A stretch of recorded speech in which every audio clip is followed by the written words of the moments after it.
अस्सलाम नाज़रीन, मैं हूं सरदार तैयब खान और आप देख रहे हैं GN प्लस। नाज़रीन, इस वक्त मेरे साथ मौजूद हैं फैसल जावेद साहब मौजूद हैं, किसी तारफ़ के मुताज नहीं है। फैसल साहब बताइएगा कि आज भी इमरान खान साहब के मुख्तलिफ केसेस थे डिस्ट्रिक्ट एंड सेशन कोर्ट में। ज़ैबा चौधरी वाला तौहीन अदालत का केस था, क्या कैसा देख रहे हैं? केसों पर केसेस बनते जा रहे हैं, इसके बावजूद कि खान साहब यहाँ पहुँचे, उन्होंने माजरत तक की, उसके बावजूद भी वो केस कायम है। देखें, इमरान खान पर जो है वर्ल्ड रिकॉर्ड बना है केसेस का। किसी पॉलिटिकल लीडर पे किसी पे इतने ज़्यादा केसेस हुए, अनलिमिटेड है, उन तादाद से निकली, डबल सेंचुरी तो कर ली, और सारे के सारे बेबुनियाद बोगस, और सारे केसेस में इमरान खान पॉलिटिकल विक्टिमाइजेशन का निशाना बनाया जा रहा है। सर, ये बताएं कि राना सनारो साहब ने स्टेटमेंट दी है कि नवाज शरीफ दोबारा नून लीग की क़यादत करेंगे और प्रेसिडेंट बनेंगे नून लीग के, और फिर अवामी मकबूलियत भी हासिल करेंगे। क्या ये नैरेटिव अब नून लीग का कामयाब होगा? देखिए, बात सुने, पिछले 30-35 साल से अवाम ने देख लिया, और अवाम ने 8 फरवरी को फैसला अपना सुना दिया हुआ है। बाकी इनका अपना इंटरनल पार्टी का मैटर है, लेकिन जो पब्लिक है, पब्लिक इस वक्त सारी की सारी वो इमरान खान के साथ खड़ी है। और उन्होंने अमलन, बावजूद इसके इंतखाबी निशान नहीं, बावजूद इसके कि लीडर बंद, पूरी क़यादत बंद, कैंपेन बंद, इंटरनेट बंद, फ़ोन बंद, लेकिन कौम का जज्बा बुलंद जो 8 फरवरी को हुआ। वैसे साहब ये बताएं कि आप अब जलसों में भी जा रहे हैं, उसी तरह रिप्रेजेंट कर रहे हैं, खान साहब की याद तो आती होगी, कैसा लग रहा है जलसों में अवाम का जो इस वक्त इमरान खान साहब की गैर मौजूदगी में उनकी मोहब्बत में जिस तरह अवाम के निकलती है, उनकी जो बेगनाई गिरफ्तारी है उसके ख़िलाफ़ जो अवाम प्रोटेस्ट करी है, इसको कैसे देखते हैं? पूरी कौम खराज तहसीन के मुस्तहिक है और पूरी कौम तैयार है।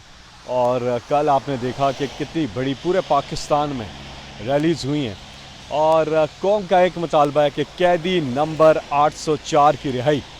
और दूसरा सवाल जो आपने किया, ज़ाहिर है 28 साल हो गए इमरान खान साहब के साथ, और बेपनाह जलसे किए पूरे पाकिस्तान में, और पाकिस्तान की आन है आप, पाकिस्तान की शान है आप।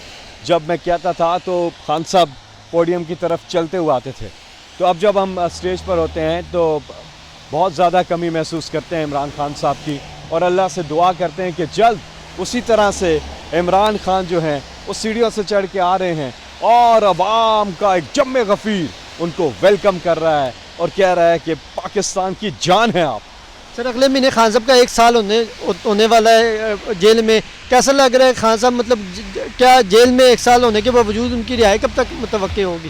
खान साहब के जज्बे को सलाम है, और उन्होंने अपने ज़िंदगी में जो कुछ किया है वो इस कौम के लिए किया, और कोई और इनकी जगह होता कब का डील करके वो बाहर मुल्क चला जाता, लेकिन उन्होंने कहते थे मेरा जीना मरना पाकिस्तान में। ये इमरान खान ने साबित किया है कि वो अपनी कौम के लिए कर रहे हैं, और इंशाल्लाह बहुत जल्द इस कौम की ये कौम निकलेगी और कैदी नंबर 804 की रिहाई के लिए बाहर निकलेगी, और भरपूर हम अपना पुरअमन और भरपूर एहतजाज करेंगे, और इंशाल्लाह इमरान खान साहब फिर बाहर निकलेंगे। PTI को बने हुए 28 साल पूरे हो गए। गुज़िश्ता रोज़ हमने देखा कि ऑनलाइन जलसा भी था, ग्राउंड में भी जलसा था, केक भी काटे गए। खान साहब के बगैर ये जो योम तासीस हुआ, इसको कैसे देखते? ये पहला योम तासीस था जो इमरान खान साहब के बगैर था, और मुझे याद है कि पहले जब भी हमारे योम तासीस होते थे तो खान साहब के साथ मीटिंग्स होती थी, पूरी प्लानिंग होती थी, हम उसमें डॉक्यूमेंट्रीज़ भी चलाते थे,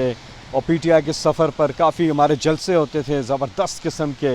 आपको याद होगा एक तारीख़ी जलसा हमने F9 पार्क में किया था योम तासीस पर, और बहुत ही कमाल के हमारे होते थे। तो ज़ाहिर है ये पहला योम तासीस था जिसमें इमरान खान साहब नहीं, लेकिन इमरान खान हमारे दिलों में हैं, और पूरी कौम की धड़कन है, heart beat of Pakistan Imran Khan.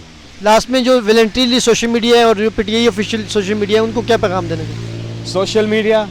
Social media के जितने वॉलंटियर्स हैं, उनके पैशन को, उनकी डेडिकेशन को पाकिस्तान के लिए उनको सलाम है, क्योंकि वो अंत तक एक तो मेहनत करते हैं, दूसरा साथ में वो पाकिस्तान नैरेटिव को, पाकिस्तान के परचम को सर बुलंद करते हैं, और वॉलंटियर्स हैं, सेल्फलेस हैं, कुछ तो हैं अनसंग हीरोज़ हैं जो दिखते नहीं हैं। तो सारे सोशल मीडिया को और इनके सारे वॉलंटियर्स को सलाम है, लेकिन साथ में एक मैसेज ज़रूर है कि कुरान की जो एक आयत है कि जब तुम तक कोई खबर फासिक खबर लेकर आए पहले उसकी तस्दीक कर लो। बस इसमें हमें एहतियात करनी है। और बाकी जितने भी ज़बरदस्त काम कर रहे हैं उन सबको खिराज तहसीन।